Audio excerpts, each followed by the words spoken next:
रूही के सामने अब सबसे बड़ी चुनौती आ चुकी है, क्योंकि नाहर की हालत हर पल बिगड़ती जा रही है और उन्हें बचाने का एक ही रास्ता बचा है, सप्तगंधा जड़ी बूटी। वैद बाबा ने साफ कह दिया कि अगर 3 घंटे के भीतर यह दुर्लभ जड़ी बूटी नहीं लाई गई, तो नाहर की सांसें हमेशा के लिए थम जाएंगी। यह सुनते ही रूही बिना देर किए अकेले उस खौफनाक जंगल की ओर निकल पड़ती है, जहां जाने से हर कोई डरता है, क्योंकि वहां से आज तक कोई सुरक्षित वापस नहीं लौटा।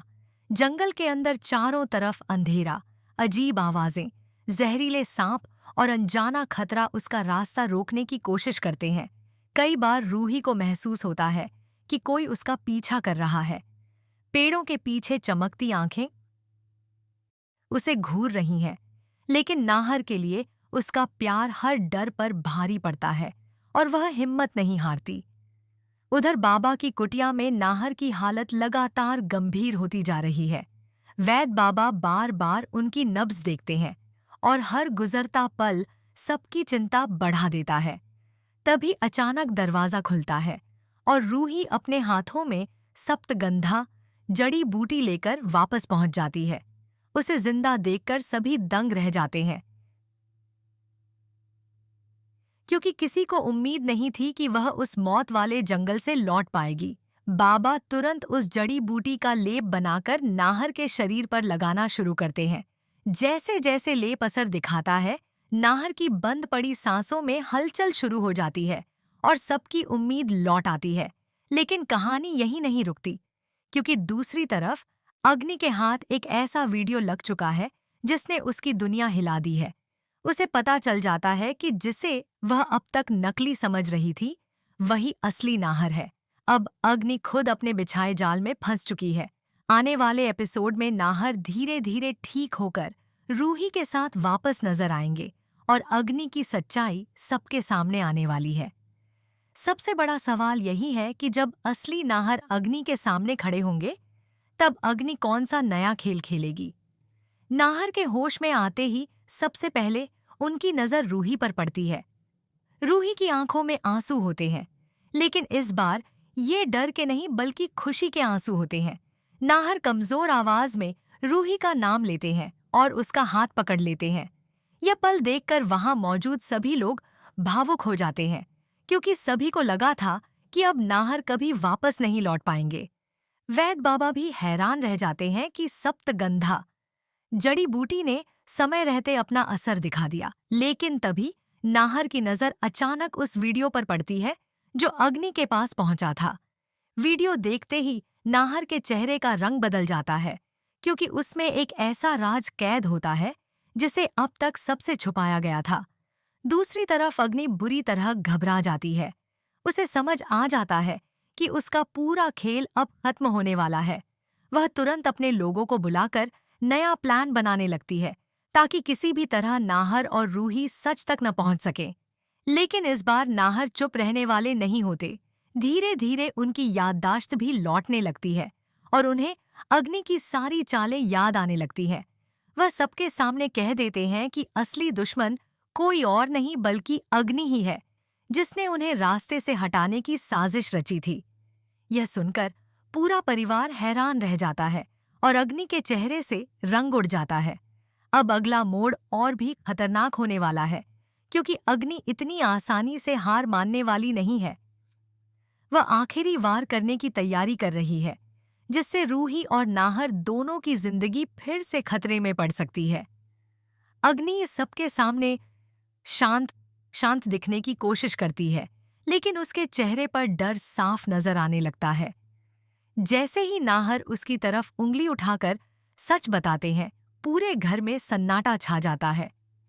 रूही को भी अब हर बात समझ आने लगती है कि कैसे अग्नि ने नकली चेहरे और झूठ के सहारे सबको धोखा दिया। परिवार के लोग अग्नि से सवाल पूछने लगते हैं, लेकिन वह अचानक गुस्से में आकर सब पर चिल्लाने लगती है और कहती है कि कोई उसका सच साबित नहीं कर सकता। तभी नाहर अपने पास मौजूद एक और सबूत दिखाते हैं, जिसे देखकर अग्नि के पैरों तले जमीन खिसक जाती है। अब उसके पास बचने का कोई रास्ता नहीं रह जाता। अपना राज खुलता देख कर अग्नि बौखला जाती है और रूही पर हमला करने की कोशिश करती है, लेकिन नाहर बीच में आकर रूही को बचा लेते हैं। इसके बाद घर के सभी लोग पहली बार अग्नि का असली चेहरा देख लेते हैं। अग्नि गुस्से में कसम खाती है कि अगर वह बर्बाद हुई तो नाहर और रूही को भी चैन से नहीं जीने देगी। इतना कहकर वह वहां से भागने की कोशिश करती है, लेकिन तभी बाहर पुलिस पहुंच जाती है। नाहर पहले ही सबूतों के साथ पुलिस को बुला चुके होते हैं। अग्नि की आंखों में डर और गुस्सा एक साथ दिखाई देता है, क्योंकि अब उसका खेल पूरी तरह खत्म हो चुका है। लेकिन जाते जाते वह एक ऐसी धमकी देकर जाती है जिससे साफ हो जाता है कि कहानी में अभी सबसे बड़ा तूफान आना बाकी है।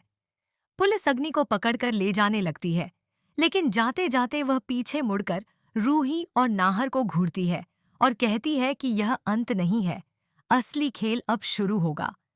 उसकी यह बात सुनकर सबके मन में डर बैठ जाता है। रूही नाहर का हाथ कसकर पकड़ लेती है, क्योंकि उसे महसूस हो जाता है कि अग्नि इतनी आसानी से हार मानने वाली नहीं है। उधर नाहर भी समझ जाते हैं कि खतरा अभी टला नहीं है। रात होते ही घर में अजीब घटनाएं शुरू हो जाती हैं। अचानक लाइट चली जाती है, दरवाजे अपने आप खुलने बंद होने लगते हैं और नाहर के कमरे के बाहर किसी के चलने की आवाज सुनाई देती है। जब रूही दरवाजा खोलती है, वहां कोई नहीं होता, लेकिन फर्श पर एक लाल कपड़ा और एक चेतावनी भरा पत्र पड़ा मिलता है। पत्र पढ़ते ही रूही के हाथ कांपने लगते हैं, क्योंकि उसमें लिखा होता है कि अग्नि जेल से भी अपना बदला ले सकती है और अगला निशाना नाहर होगा। यह पढ़कर नाहर तुरंत समझ जाते हैं कि अग्नि अकेली नहीं थी, उसके साथ कोई और भी है जो अब पर्दे के पीछे से खेल खेल रहा है। अगले दिन वैद बाबा घर पहुंचते हैं और पत्र देखकर उनका चेहरा गंभीर हो जाता है। वे बताते हैं कि जिस जंगल से रूही सप्तगंधा जड़ी बूटी लाई थी, वहां सिर्फ जड़ी बूटी नहीं बल्कि एक पुराना रहस्य भी जाग गया है। बाबा कहते हैं कि रूही ने अनजाने में ऐसी शक्ति को छेड़ दिया है जो अब नाहर के पीछे पड़ चुकी है। यह सुनकर सब दंग रह जाते हैं। अब कहानी एक नए रहस्य और खतरनाक मोड़ पर पहुंचने वाली है, जहां न सिर्फ अग्नि बल्कि जंगल का छिपा सच भी सबकी जिंदगी बदलने वाला है। वैद बाबा की बात सुनकर पूरा परिवार सन्न रह जाता है। बाबा बताते हैं कि सप्तगंधा जड़ी बूटी साधारण औषधि नहीं है। उसे पाने के लिए जंगल की एक पुरानी शक्ति की सीमा पार करनी पड़ती है। जो भी बिना अनुमति उस जड़ी बूटी को ले आता है, उसके साथ कोई अदृश्य साया लौट आता है। रूही को अब समझ आने लगता है कि जंगल में उसे जो चमकती आंखें दिखाई दे रही थीं और जो कदमों की आहट उसका पीछा कर रही थी, वह कोई भ्रम नहीं था।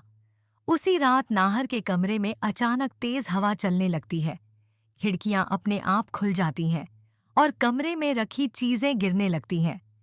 नाहर की हालत फिर से बिगड़ने लगती है और उनके शरीर पर वही अजीब निशान उभरने लगते हैं जो पहले कभी नहीं देखे गए थे।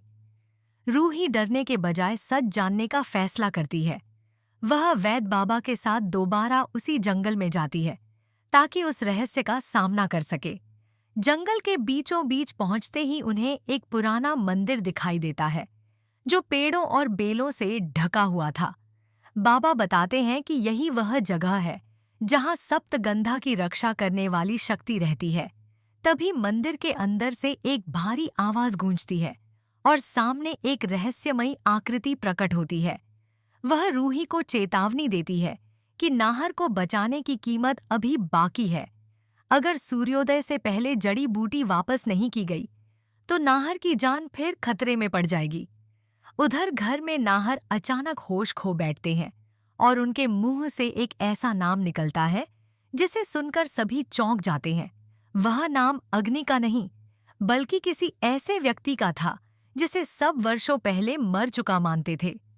अब कहानी में एक नया राज खुलने वाला है जो नाहर के अतीत और अग्नि की असली साजिश